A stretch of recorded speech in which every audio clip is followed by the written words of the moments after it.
जय श्री राम फ्रेंड्स। आज हम बात करेंगे कि केतु के महादशा में आपको किस तरीके के रिजल्ट्स मिलते हैं, किस तरीके से आप अपना लाइफस्टाइल रख सकते हैं, अपना थॉट प्रोसेस आपको कैसा रखना है। वैसे तो बहुत सारी दशाएं होती हैं, लेकिन मोस्टली जो हम बात करते हैं वो विमशोत्री दशा की बात करते हैं और उसी को लेकर ही आज हम डिस्कस करेंगे कि किस तरीके से हम अपने केतु की महादशा को एनालाइज कर सकते हैं। वीडियो शुरू करने से पहले आपसे एक रिक्वेस्ट करूंगी कि प्लीज चैनल को लाइक, शेयर और सब्सक्राइब जरूर करिए और कमेंट बॉक्स में जय श्री राम लिखना मत भूलिएगा। सबसे जो एक प्रोमिनेंट साइन है केतु की महादशा का वो ये है कि आप बहुत कुछ कर लें इस दशा के अंदर, लेकिन आपको उस दशा के अंदर रिकॉग्निशन नहीं मिलता है। आपको ऐसा भी सुनने को मिल सकता है कि आपको काम नहीं करना आता, आप अच्छे से काम नहीं कर सकते, या आप अपना पूरा मन लगाकर पूरी मेहनत के साथ काम नहीं करते, और अगर करते हैं लेकिन फिर भी आपको वो एप्रिसिएशन नहीं मिलता जो आपको मिलना चाहिए और जिसके आप हकदार हैं। आप बहुत ज़्यादा अपने को लो फील करते हैं, आपको लगेगा कि मेरा तो कोई है ही नहीं इस दुनिया में। आप अपने को अकेला महसूस करेंगे, अपने को आइसोलेट महसूस करेंगे। कहीं ना कहीं इस तरीके की चीज़ें कई बार देखने को मिलती हैं जब भी केतु की महादशा शुरू होती है। केतु की दशा में आपको जितने भी डिसीजन मोस्टली होते हैं वो इमोशनल होकर लेते हैं, क्योंकि केतु का हेड नहीं है, वो सोच समझकर डिसीजन नहीं लेता है और समझ नहीं पाता चीज़ों को। जो भी डिसीजन होते हैं वो अपने इमोशंस के बेस पर लेकर चलता है। कहानी तो मोस्टली आप सबने सुनी होगी स्वर भानु की, जो राक्षस था। अमृत का उसको बहुत ऑब्सेशन था। अमृत पीने के लिए, अमर होने के लिए वो देवताओं के बीच में जाकर बैठ गया, देवताओं का रूप लेकर। और जैसे ही सूर्य और चंद्रमा को पता चला, उन्होंने भगवान विष्णु से शिकायत की और भगवान विष्णु ने अपने सुदर्शन चक्र से उसका सर धड़ से अलग कर दिया, और जो सर का पार्ट था वो राहु बना, धड़ का पार्ट केतु बना, जो कि दो नोड्स हैं चंद्रमा के।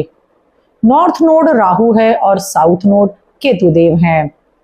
तो केतु के पास सर नहीं है, सोचने समझने की क्षमता नहीं है, इसीलिए बहुत ज्यादा इमोशनल डिसीजंस ये लोग इस दशा के अंदर लेते हैं और एंड में जाकर गलत साबित होते हैं। फिर इनको प्रॉब्लम का सामना करना पड़ता है। रिलेशनशिप के लिए भी ये दशा बहुत अच्छी इसीलिए नहीं है क्योंकि आप सारे डिसीजन इमोशन में आकर लेते हैं और सामने वाला हो सकता है बहुत ज्यादा चतुर हो, वो अपने दिमाग का प्रयोग करके आपका हरेसमेंट कर रहा हो, आपको यूज कर रहा हो।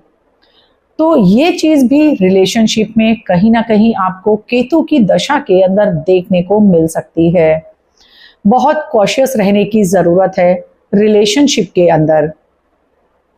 इस दशा में अब ह्यूमिलिएशन किस तरीके से आपको मिल सकता है। आप मेहनत बहुत ज्यादा करते हैं कुछ भी अचीव करने के लिए, चाहे वो घर के अंदर हो, आपके वर्क प्लेस पे हो या कोई रिलेशनशिप हो। आप क्योंकि जब भी कोई काम करते हैं तो डेफिनेटली आप एक्सपेक्टेशंस रखते हैं कि मैंने इतना हार्ड वर्क किया है, मैंने अपना 100% दिया है, मुझे रिटर्न भी अच्छा मिलना चाहिए। अब क्योंकि आपने सारा काम बहुत दिल से किया है, आपने वहां सोचा ही नहीं कि अगर मेरे साथ कुछ गलत हुआ या सामने वाला मुझे चीट तो नहीं कर रहा, आपने इन चीजों पर ध्यान ही नहीं दिया। ये चीजें आपको केतु की दशा में देखने को मिलेंगी और फिर एंड में जाकर आपको देखने को मिलेगा कि आपने अपना बहुत अच्छा दिया है और सामने वाले ने आपको अप्रिशिएट नहीं किया, आपको रिटर्न में जितना मिलना चाहिए था उतना नहीं मिला है। फिर भी आप एंड में आकर आपको लगेगा कि मैं तो ठगा गया, अपने को ठगा सा महसूस करेंगे आप कहीं ना कहीं। इस तरीके से भी आपको ह्यूमिलिएशन देखने को मिलता है केतु की दशा के अंदर। बहुत कॉशियस रहना है, इमोशनल बिल्कुल भी नहीं होना है, अपने डिसीजंस को सोच समझ कर लेना है। लेकिन जो लोग कोडिंग में हैं, सॉफ्टवेयर में हैं और किसी रिसर्च फील्ड में हैं, ऑकल्ट में हैं, सैलून में काम करते हैं, बुटीक में काम करते हैं, टेलरिंग के अंदर हैं, सुई धागे से रिलेटेड कोई भी काम करते हैं, मतलब जो बहुत महीन काम करते हैं, रिफाइंड काम के अंदर अपने को इंडल्ज किए हुए हैं, उनके लिए इस दशा में पॉजिटिव रिजल्ट्स देखने को मिलते हैं। इस दशा में अगर आप कुछ ऐसी चीज भी सीखना चाहते हैं जो मैंने अभी आपको बताई हैं, फाइन आर्ट से रिलेटेड कुछ भी, ऑकल्ट, रिसर्च या कोई नई लैंग्वेज सीखना चाहते हैं, कंप्यूटर की कोई भी लैंग्वेज, तो ये पीरियड आपके लिए बहुत अच्छा रहता है। इन सब चीजों के लिए केतु को भी क्योंकि कुछ बूंदें मिली थी, लेकिन वो उसको पूरी तरीके से एब्सॉर्ब नहीं कर पाया था, इसीलिए आप ड्रीम्स बहुत देखते हैं केतु की दशा में। लेकिन कहीं ना कहीं एंड में जाकर आपको पता चलता है कि this is not the reality, reality कुछ और है। और एंड में आकर आप समझ पाते हैं कि मुझे इस माया में नहीं फंसना है और मेरे लाइफ का पर्पस कुछ और है, मुझे उसकी तरफ काम करना है। इस दशा में आप ज्यादातर उन लोगों की तरफ अट्रैक्ट होते हैं जो स्पिरिचुअलिटी में बहुत ज्यादा एंगेज हैं या स्पिरिचुअलिटी की बात करते हैं। ऑकल्ट में आपका इंटरेस्ट आना स्टार्ट हो जाएगा, कहीं ना कहीं आप उस पर विश्वास करना शुरू कर देंगे। जो लोग बहुत ज्यादा बनावटी हैं, दिखावा करते हैं, शो ऑफ करते हैं, उनसे आप ऑटोमेटिकली दूर होना शुरू हो जाते हैं, वो आपकी लाइफ से दूर होना शुरू हो जाते हैं। इसीलिए कहते हैं कि केतु की दशा में इंसान अलग थलग पड़ जाता है, क्योंकि आपको अगर सरवाइव करना है तो लोगों के बीच में रहना पड़ेगा। और मोस्ट ऑफ द पीपल, जितने भी लोग हैं, वो मोस्टली माया के इर्द गिर्द ही घूमते हैं, उनकी लाइफ माया के इर्द गिर्द घूमती है। लेकिन आपकी दशा ऐसी चल रही है कि आप उसको सहन नहीं कर पाते। आप समझते हैं उन चीजों को कि ये सब टेम्परेरी है, आप धीरे धीरे उनसे अलग होना शुरू हो जाते हैं और फिर आप अपनी फैमिली के अंदर ही अलग थलग महसूस करते हैं, आइसोलेट रहते हैं। केतु की दशा में एक अलग तरीके की एनर्जी आप फील करते हैं, आप हायर सेल्फ से कनेक्ट होते हैं। मंत्र चैंटिंग इस दशा के अंदर आप के लिए बहुत बेनिफिशियल है। प्राणायाम करिए, योगा करिए और धर्म स्थान की यात्रा करिए, बहुत अच्छा आपको महसूस होगा। केतु की दशा में जब भी आप इन चीजों को करेंगे, आप डिवाइन से कनेक्ट होना स्टार्ट करेंगे। आपको केतु की महादशा के अंदर जो नंबर की सिंक्रोनिसिटी है वो भी कहीं ना कहीं देखने को मिलेगी, क्योंकि नंबर्स के थ्रू ही यूनिवर्स आपसे कनेक्ट होता है, आपको मैसेजेस भेजता है। इसको जानने के लिए कि कौन से नंबर आपसे कैसे रिलेट करते हैं, हमारे शॉर्ट्स में कुछ शॉर्ट्स में वीडियोस हैं, आप उनको देखकर समझ पाएंगे कि कौन सा नंबर आपके लिए क्या मैसेज लेकर आया है। आप बहुत कुछ सीखते हैं केतु की दशा में, बहुत सारे हार्ड लेसन्स आपको केतु की दशा में देखने को मिलेंगे। इस दशा में आपको पता चलता है क्या सही है क्या गलत, कौन अपना है और कौन पराया, क्योंकि केतु की दशा में आप जो भी लर्निंग लेते हैं वही लर्निंग आपको आगे वीनस की दशा में काम आती है। वीनस मतलब प्रॉस्पेरिटी, लग्जरी, पैसा और रिलेशनशिप। आपको पता चलता है कि आपको कैसे इन सब चीज़ों को मैनेज करके चलना है, किस लेवल तक इन चीज़ों के अंदर इंडल्ज होना है।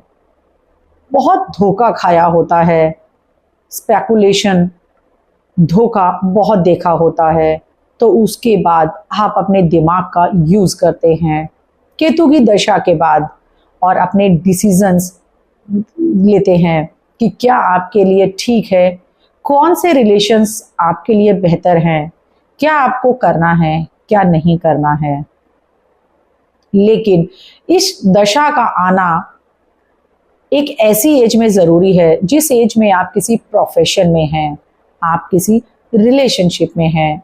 ये टाइम पीरियड आप मान सकते हैं 20 से 40 की उम्र के बीच में। आपके साथ कोई ऐसी बीमारी हो सकती है जिसमें कि आपको डायग्नोज ना हो, आपको एक्चुअली प्रॉब्लम क्या है। केतु देव को लॉर्ड होते हैं अष्टम भाव के, तो जो अष्टम भाव के कारक होंगे वो भी आपकी लाइफ में एक्टिवेट होना स्टार्ट हो जाएंगे। आपकी लाइफ में बहुत ट्रांसफॉर्मेशंस आएंगे, बहुत चीज़ें आपकी लाइफ से बाहर जाएंगी। अष्टम भाव के जो कारक हैं वो sudden events, sudden accident, occult, spirituality, तंत्र मंत्र, रिसर्च, तो ये सब चीज़ों को आप मैनिफेस्ट करते हुए देखेंगे। केतु की महादशा में सडन गेन्स भी आपको देखने को मिलेंगे और सडन लॉसेस भी हो सकते हैं। हो सकता है कोई सडन सर्जरी हो जाए। ये डिपेंड करेगा कि केतु के डिस्पोजिटर किस तरीके से बैठे हैं, क्योंकि केतु जिस घर के लॉर्ड हैं, मंगल भी वहां के लॉर्ड हैं, तो इस दशा में लोन लेने से बचें। अगर इस दशा में आप लोन लेते हैं तो कहीं ना कहीं उसको उतारने में आपको परेशानियों का सामना करना पड़ सकता है। ओवरऑल केतु की दशा को जज करने के लिए आपको केतु का डिस्पोजिटर मंगल की पोजीशन को भी देखना बहुत जरूरी है। अब ये जानते हैं कि केतु की दशा में हमें क्या करना है और क्या नहीं करना है। तो सबसे पहले केतु की दशा में आप मटेरियल चीजों के पीछे बहुत ज्यादा मत भागिए। आप अपना जो इंक्लिनेशन है वो थोड़ा सा स्पिरिचुअलिटी की तरफ लेकर जाइए। जैसे कि मैंने पहले ही आपको बताया कि ये रिसर्च फील्ड में आप जा सकते हैं, कोडिंग के अंदर आप काम कर सकते हैं या कुछ नया सीख सकते हैं।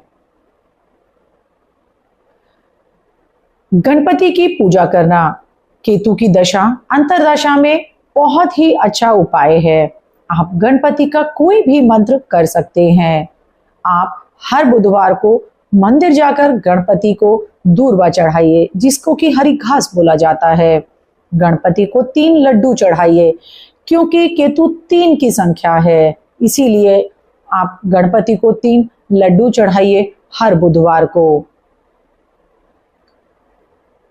ये भी बहुत अच्छा उपाय है गणेश जी की स्तुति करना। जितना आप गणपति को पूजेंगे उतना ही केतु की दशा आपके लिए अच्छे फल लेकर आएगी, पॉजिटिव रिजल्ट्स देखने को मिलेंगे। माया के पीछे नहीं भागना है। आपको थोड़ा सा इस दशा के अंदर अपने को इंट्रोस्पेक्टिव होना है, अपने अंदर झांकना है, समझना है कि क्या चीज लाइफ के अंदर परमानेंट है और क्या टेम्परेरी है।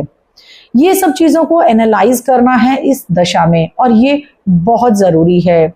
केतु का माया से कोई लेना देना नहीं है, और अगर आप माया के पीछे भागेंगे तो ऑब्वियसली आपको एंड में ह्यूमिलिएशन और रिजेक्शन ही फील होगा। अगर कुछ आपको लगता भी है कि लाइफ के अंदर गलत हो रहा है तो आप लेट गो करिए। लेट गो करना, चीजों को छोड़ना, पकड़कर नहीं बैठना है। यह भी कहीं ना कहीं आपके केतु को पॉजिटिव करता है।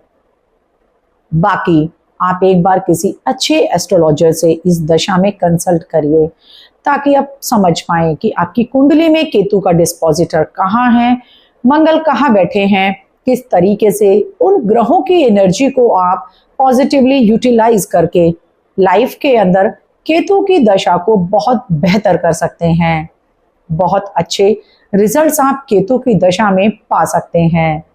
तो केतु की दशा में आपको डरने की जरूरत नहीं है। ये आने वाले या आने वाली है, उसमें भी आपको स्ट्रेस लेने की जरूरत नहीं है। सिंपल सिंपल रेमेडीज हैं, इनको करिए। बहुत हद तक आप केतु की दशा में नेगेटिव इफेक्ट से बच सकते हैं। एक अच्छे एस्ट्रोलॉजर से कंसल्ट जरूर करिएगा ताकि आप अपनी दशा को बेहतर तरीके से आगे बढ़ा सकें। तो ये था हमारा वीडियो केतु देव को लेकर। जरूर बताइएगा कमेंट बॉक्स में कि आप अपनी लाइफ के अंदर केतु की दशा में कैसा महसूस कर रहे हैं। धन्यवाद।